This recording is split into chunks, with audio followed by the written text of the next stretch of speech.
When you take into consideration the amount of studios Sony has under the belt, you start to realize why they have such high quality games and exclusives. Now, I don't mean to trash on Nintendo or Microsoft, who have some pretty great studios and games, though they eventually ruin a franchise here and there. Sony either has a trash game or a great series. There's almost no in between. Almost. God of War, Uncharted, Ghost of Tsushima, Horizon, just to name a few. But there's a pattern here. They all follow a narrative, as in these games are all about storytelling, with set pieces and events that aim to make the player feel immersed in the game. However, that's something that people don't like as much as others. As great and powerful as the new God of War is, a lot of people dislike the new take on the series. It's not terrible. I can see why people love the new one, but I can also understand why people prefer the old one. But get out of here, Kratos. This Media Molecule video. A developer that doesn't follow the norm of the other studios and instead tell you to make your own game, because who knows what you like more than you.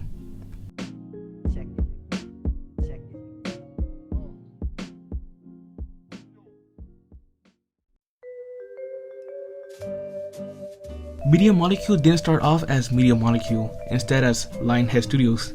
Yes, that Lionhead Studios, makers of Fable and a bunch of lies. Goggles? Claire has been thrown a pair of goggles. Notice what she did. This wasn't acted. She felt the need to reach down for those goggles. Now, everybody, every single person that has experienced this reaches down. There are 4 important people in the story of Media Molecule, which are Kareem Eterney, David Smith, Alex Evans, and Mark Healy. A lot of names I know, but keep Mark in mind. I'll talk more about him later and right now, since he, along with the others, created a game on their own while working at Lionhead Studios called Ragdoll Kung Fu. It's an independent game and the first third-party game that was available on this little old site called Steam. The game itself? In 2005, Mark and the other 3 left Lionhead Studios and created their own studio, soon to be Media Molecule. But that same year, they had an early precursor to the game that would eventually become Little Big Planet. They showed it off to Sony, who were interested in the game, and so in January of 2006, they made a deal. They will give these aspiring game creators 6 months of funding, and with that, Media Molecule was officially made. After 6 months and proving that they can make a good game, Sony made a new deal.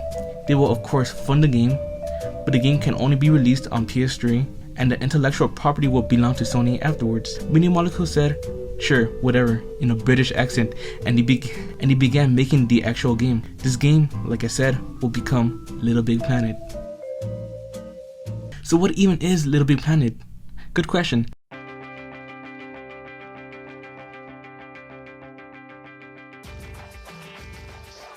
You see, Little Big Planet was a game with a campaign and a level creator.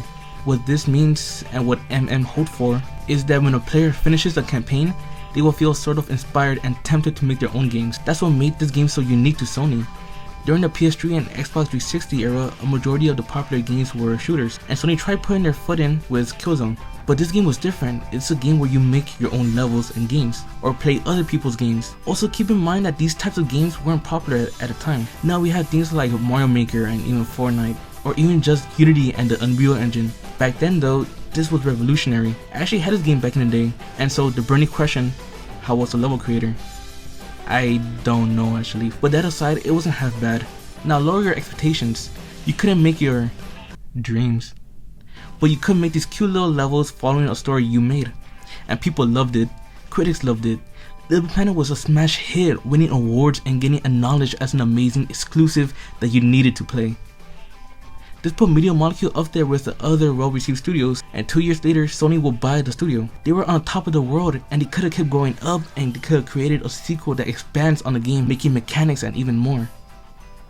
But if only someone told them they could do that. Okay, quick. You just made an amazing, highly praised game. What do? A. Make a new series or IP? B. Get the money and leave the country? Or C. Make a sequel to the original, but don't improve the game making portion of it? Well, Media Molecule chose C, but B would have been fine too.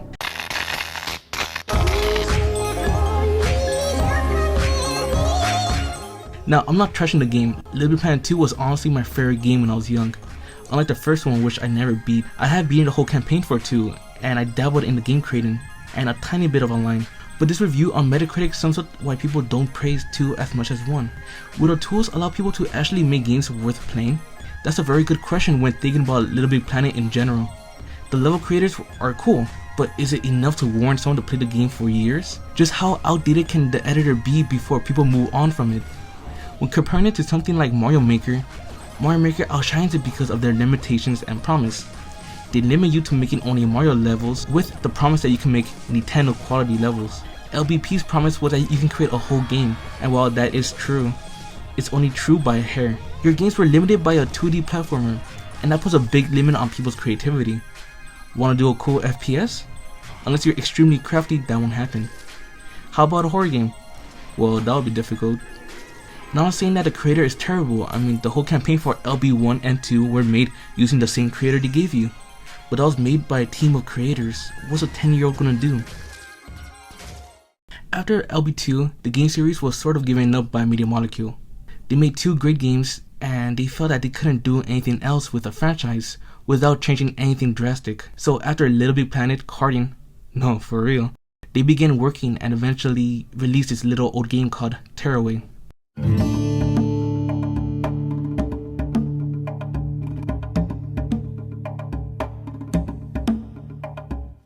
Tearaway was unfortunately a game I passed on because I was too busy playing this, which I thought Mediamolecule made. But Tearaway wasn't like Little Big Planet, there was no game creator, it was just a game. But that didn't mean it was worse than LBP. LBP's campaign proved that Mediamolecule were able to tell stories, and this game just wrote it in stone, I think. Again, I never played it, but I will once the prices become reasonable. But what I do know about this game is it's absolutely beautiful. It has this arts and craft world that was inspired by papercraft, and an employee called Rex Krauss drawings and little doodles he left lying around the MM office. It was critically praised, but it was kind of left in the dark. You see, it was released initially for the PS Vita, and it was praised for the controls since it used them to its advantage. Bad thing though, it was the PS Vita. The PS Vita failed, dragging along any big games that released solely on that platform. But it was released again on PS4, so if you want to try it out, then get it. Look up reviews or gameplay. As Alex Evans said, You think enough people played Tearaway? No. Makes me super sad. Does it really? Yeah, more people need to play it. Go play it. It's still there. Go play it. You can look at the camera. Go play it. but what's next? Where do we go? Do they continue making new games? Or how about a sequel to Tearaway? Or do they follow the philosophy of the studio and its founders and create one of the best games to grace this earth? After Tearaway, Mediamolecule began to work on a game soon to be called Dreams. But before I continue, I want to talk a little about the studio itself. The co-founders of Mediamolecule had a similar idea for the games they want to make. That being games where the players can play, create, and share. That was the idea behind LBP. Please? He played Little Big Planet Yeah. before we announced it. And he said, it's too ambitious. And I'm going to write that on my gravestone. Peter Molyneux said, it's too ambitious. That was about Little Big Planet. I assume he'd say the same about Dream. Play the game, create your own, and share it online where others can repeat the process. It's the idea that kept them working on games. Remember Mark Healy? Well, since he was a young child, he always made games. Back on a Commodore 64, he would program his own games to play. You know, of just... just that basic thing of, you know, back in the 80s, in the old days. Mystical time. Yeah. Sort of gaming was basically on the home computers. You had the Commodore 64 and the Spectrum. They might have to go and Google that to see what that is. But the point is, it was a computer with a keyboard, and you could buy games for it, but you could also program, you could make things on it straight away. And then when the consoles became the sort of more prominent thing, it was great. I got my PlayStation 1, but I was like, how do I make a game for this? You know, it suddenly felt like this thing that had been locked off from me.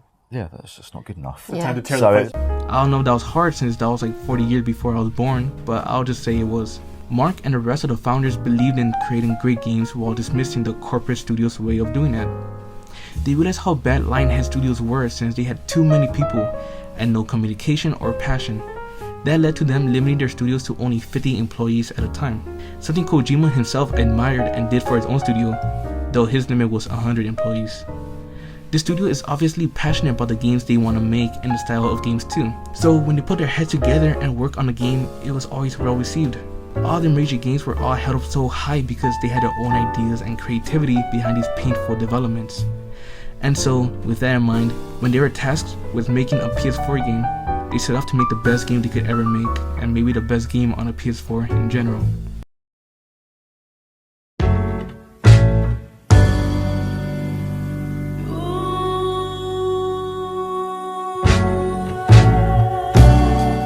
I won't get too into Dreams because I have a video I want to make solely focused on Dreams, but here's the important thing to know.